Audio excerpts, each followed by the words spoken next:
Olá, bom dia amigos, bom dia meninas, meninos, mais uma vez aqui com a nossa live. Hoje vamos falar mais uma vez sobre os homens de Deus. E hoje temos um homem muito especial que é o Eliseu, o profeta Eliseu, né? O profeta Eliseu foi um grande homem de Deus e ele trabalhou, né, muito para os projetos de Deus. Ele trabalhou muito por aquilo que Deus queria como profeta, como sucessor de Elias, né? Ele aprendeu com Elias tudo aquilo que seria o seu ministério. Inclusive, a única coisa que ele pediu a Elias, a porção dobrada, ele queria ser igual a Elias, e Elias fala: dura coisa você pediu ao Senhor.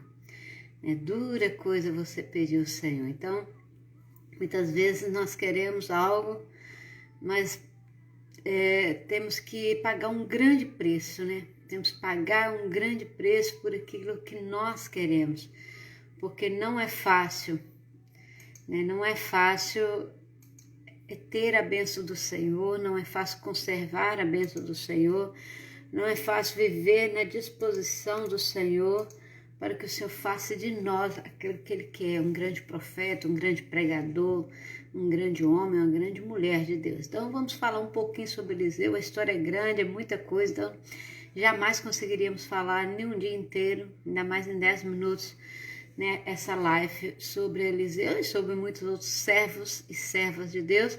Lembrando que o homem principal da nossa live é Jesus Cristo, aquele que morreu por mim e morreu por você, pelos nossos pecados, né? Lembrando do capítulo 3, versículo 16 do livro de João, do Evangelho de João, que diz assim: que Deus amou o mundo de tal maneira que deu seu Filho unigênito, para que todo aquele que nele crê não pereça, mas que tenha a vida eterna. Então, Eliseu foi o servo pessoal, né? Ele era o pessoal, ele era a sombra quase de Elias. Onde Elias estava, Eliseu estava. Um jovem, né? Um jovem promissor, provavelmente rico, né? Um jovem rico que deixou a riqueza, que abriu mão das suas posses para servir a Deus, né? Então, muitas vezes a gente acha que muitos jovens não são capazes de servir a Deus, muitos jovens ricos não são capazes de servir a Deus. Há poucos dias eu ouvi uma pessoa dizer: muitos jovens se perdem na universidade. Mentira, muitos jovens se encontram na universidade, muitos jovens têm a oportunidade de falar de Jesus na universidade. Nós temos que olhar para as coisas boas da vida e não para as coisas más da vida, né? Então, Eliseu assumiu, né, o papel ali, continuou, né, o ministério profético. Eliseu continuou o ministério profético do trabalho que Elias fez, né? Eliseu é lembrado como aquele que deitava água sobre as mãos de Elias. Isso é a história maior de Elias e Eliseu, está em 2 Reis, e essa parte de lavar as mãos, né, 3:11, né? Deitar a água sobre as mãos. Isso tem uma história profética só nesse versículo aí, né? O que é deitar a água, né? Purificar, levar água para que suas mãos limpas, né? Levantar as vossas mãos purificadas, glorificando o Senhor, né? Nessa ocasião, ele predisse a vitória dos exércitos de Israel, de Judá e de Edom contra Moabe. Quando Elias estava próximo de partir, Eliseu lhe pediu por herança a porção dobrada do teu espírito. Olha quão dura coisa, pedir a porção dobrada do espírito de Elias, que Elias era tremendamente usado, e como tal pedido que expressa uma ligação com os direitos do filho, do primogênito, na lei da herança, porque Elias era como se fosse o pai, né? O pai de Eliseu. Então, em Deuteronômio 21:17 está assim: o profeta Eliseu estava desejando que lhe fosse concedido o privilégio de ser o principal sucessor de Elias como profeta em Israel. Ele não queria dinheiro, riqueza, não, ele queria a herança espiritual. E essa é a nossa maior herança, né? Nossa herança espiritual. Então, considerando o texto original hebraico, não há qualquer base escriturística para entendermos que o profeta Eliseu estava pedindo para ser 2 vezes mais poderoso do que Elias, como muitas pessoas acham, né?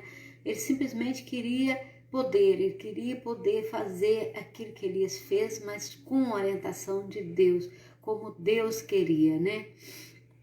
Mas Elias já tinha escolhido Eliseu como profeta, né? Já o tinha escolhido como profeta no seu próprio lugar.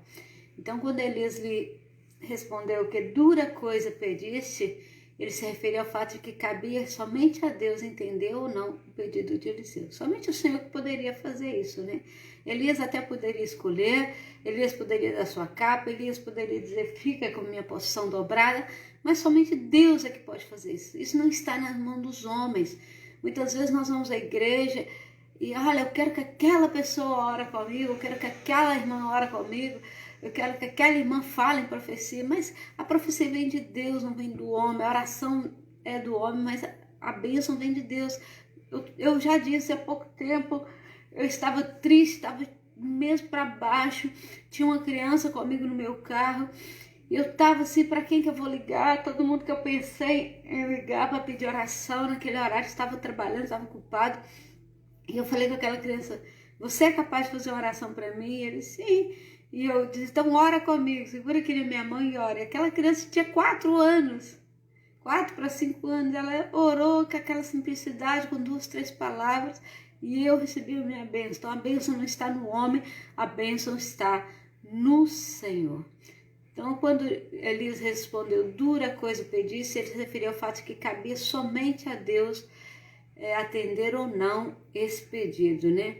Quando Elias foi levado ao céu, em um redemoinho, Eliseu exclamou, meu pai, carros de Israel e seus cavaleiros. Porque era o hábito, né? Quando nós tínhamos alguém superior a nós, quando nós tínhamos alguém que nós obedecíamos, que nós honrávamos, chamávamos de meu pai ou minha mãe. Os africanos, quando têm respeito por alguém, quando consideram alguém extremamente, eles chamam de mãe. Tem irmãos pastores lá na África, amigos meus pastores africanos, que às vezes mandam mensagem para mim, eles chamam-me mãe. E eu ficava assim, será que eu sou tão mais velha do que eles são? Tem um que eu sou um pouco mais velha do que ele. E eu fico assim, mãe, um dia eu perdi o pastor, porque o senhor fala mãe, eu sou tão nova ainda.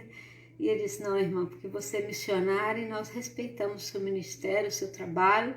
Por isso aqui nós temos o hábito de chamar mãe. Eu achei isso incrível. E aqui também Eliseu chama Elias de pai, meu pai, carros de fogo, carros de Israel, carros de seus cavaleiros. Então a exclamação denota um tipo de respeito usado para uma pessoa de autoridade religiosa. Ou quando alguém te chamar de pai ou mãe, é porque é um respeito religioso, né? É um reconhecimento da parte de Eliseu de que Elias havia sido um verdadeiro fortaleza espiritual em Israel, né? No final do ministério profético de Eliseu, o rei Joás utilizou a mesma expressão para se referir a Eliseu. Olha a honra aí, hein? O rei utilizou a mesma expressão para se referir a Eliseu, está em 2 Reis 13, 14. A Bíblia nos diz que Eliseu ficou com o manto ou a capa utilizada por Elias, em 2 Reis 12, 13. E imediatamente após Elias ter sido levado ao céu, o ministério de Eliseu começou sendo continuidade ao ministério de Elias, né? Nós vamos falar algumas coisas, alguns registros que ocorreram depois da transladação de Elias com o ministério de Eliseu. Não vamos entrar em muitos detalhes, mas é para os irmãos ficarem sabendo, né? Após a transladação de Elias, o poder de Deus foi imediatamente confirmado no ministério profético de Eliseu, com a realização de milagres, sendo a travessia miraculosa do Rio Jordão, as águas de Jericó que se tornaram saudáveis e a pronúncia do juízo de Deus contra os jovens que zombavam dele, os jovens que foram severamente punidos. Eliseu realmente recebeu a porção dobrada do ministério de Elias, né? Eliseu profetizou a vitória contra os moabitas. O profeta Eliseu ajudou uma viúva endividada, provendo azeite para ela milagrosamente. Tragam todas as vasilhas, vamos encher. E foi enchendo de azeite. Aquilo não parava, né? O azeite da botija nunca acabava, né? O profeta Eliseu profetizou o nascimento de um filho a uma mulher sulamita, né? Ele profetizou, a mulher teve um filho, né? Curou o leproso de Naamã no Rio Jordão. Instituiu o rei de Israel acerca dos planos dos sírios, né, quando os sírios queriam cercar Samaria. Eliseu predisse a morte de Ben-Hadad, rei de Sírios, e conforme deveria ser, o profeta Eliseu enviou um jovem profeta para consagrar Jeú como rei de Israel em lugar de Jorão. Após Eliseu ter morrido, o morto que foi lançado, essa eu queria lembrar quem era, lembra? Eu não consegui lembrar, eu tinha ideia que era Eliseu, mas como não tinha certeza não disse. Então depois que Eliseu morreu, né, Eliseu foi sepultado, e deixa eu só ler para vocês verem. Após Eliseu ter morrido, um morto que foi lançado em sua sepultura ressuscitou ao tocar em seus ossos. Para vocês verem o poder tão grande que o Senhor concedeu a Eliseu. Ele tinha sido morto, tinha sido enterrado, passado algum tempo, um outro morto foi lançado na sua sepultura, porque naquela época não havia dono de sepultura, né? Então, quando aquele morto tocou nos ossos de Eliseu, ele ressuscitou. É uma maravilha, grandioso. Então, por isso que é bom pedir ao Senhor. Nós temos que ser ousados em pedir ao Senhor porção dobrada, porção dobrada. Eu quero. Se o Senhor vai te conceder ou não, não me interessa. Mas o importante é que o Senhor tenha uma bênção para cada um de nós. Seja ela pequena, seja ela grande, mas o Senhor tem. Então, Eliseu, ali em toda a sua ousadia, um jovem promíscuo, rico, podia ter tudo que quisesse, mas ele quis servir Elias, ele quis seguir Elias, ele jogava água nas mãos de Elias, ele ajudava Elias em todos os aspectos, e quando Elias foi arrebatado, ele disse: eu só quero a porção dobrada do seu espírito. E Elias diz: dura coisa pedir ao seu Senhor. Porque muitas vezes nós queremos bênçãos, nós queremos ser missionários, pastores, obreiros. Irmãos, é muito difícil, não é fácil. Eu sou missionária aqui em Porto Santo, eu tenho 12 pessoas e fora o resto, mas não é fácil. Cada cabeça pensa de uma forma, as pessoas cobram da gente, mas dura coisa pedir-se ao Senhor. Mas já que pedimos, já que estamos aqui, temos que fazer a vontade de Deus. E você também como servo, no dia que nós aceitamos Jesus, nós assumimos esse compromisso de servir ao Senhor, de estar ao lado de Deus, né? De estar ao cuidado do Senhor, de estar debaixo das mãos de Deus. E nós confiamos nesse poder, nós confiamos nessa graça, porção dobrada do Espírito Santo de Deus. Isso que o Senhor tem para você hoje, porção dobrada, alegria, paz, perseverança, amor, gratidão. Isso Deus tem para a sua vida. Agarra, pega e vai com a sua bênção, vai com a tua força. Quão poderoso é o Senhor. Amém? Não esqueça que você é impressão digital de Deus e que Deus te ama, que Deus tem uma bênção para você, seja no ministério, seja na limpeza da igreja, seja ajudando alguém, seja como for, dando um abraço, mandando uma mensagem. Há tantas coisas que podemos fazer, né? De bom, tão gostoso isso, né? Vamos orar? Senhor Deus e eterno Pai, cobre com o sangue de Jesus as nossas vidas, opera, abençoa cada um de nós.